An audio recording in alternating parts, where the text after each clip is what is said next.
ممتاز بها بعد التقريرين دول. هاخد اخر تقريرين وهاجل الباقي للاسبوع اللي جاي يا محمود.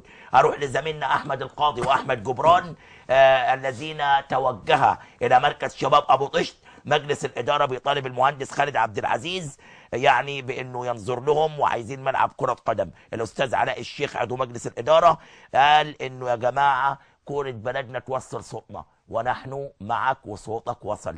الى التقرير.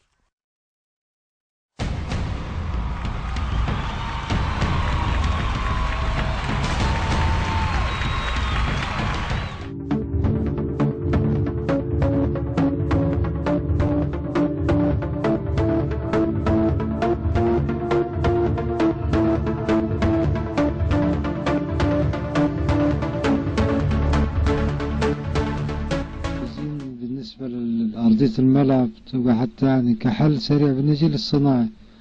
ثانيا برضو عندنا يعني حتة النادي الاجتماعي محتاج كتير، عايزين يعني دعم في سبيل ان احنا نعمل نادي اجتماعي للأعضاء اللي بتيجي والناس اللي بتيجي. مفيش متنفس في المنطقة كلها وسع بيرتادوا الشباب والعائلات وكلام زي ده، إلا المكان ده ناقص لسه الجوانب بتاعته ما استكملهاش لأنه واخدها مقاول تاني غير اللي واخد النجيل، فلسه باقي يعني بعض البلدورات في بلاط بيتركب بمواصفات معينة لسه مقاول ما جاش يعني، في سبيل إنه هو هيجي قريب يعني وعدونا. يعني إمتى إن شاء الله يفتحها؟ يعني لسه ما منتظرين يخلص الشغل فيه بس بإذن الله. بس حاليا كطلب عاجل وملح زي ما انتم شايفين الأرضية ما مساعداش اللعيبة حتى. يا ريت يعني ملعب نجيل صناعي زي ما كرمتوني ملعب نجيل للملعب الثلاثي، يا ريت.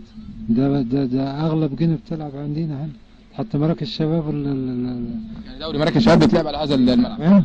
يعني نداءك للأستاذ عبد الناصر ووزارة الشباب والرياضة بتنجيل هذا الملعب. تنجيل هذا الملعب. من داخل مركز شباب أبو طشت كان معكم أحمد القاضي، التلفزيون المصري، قناة القاهرة، برنامج كرة بلدنا.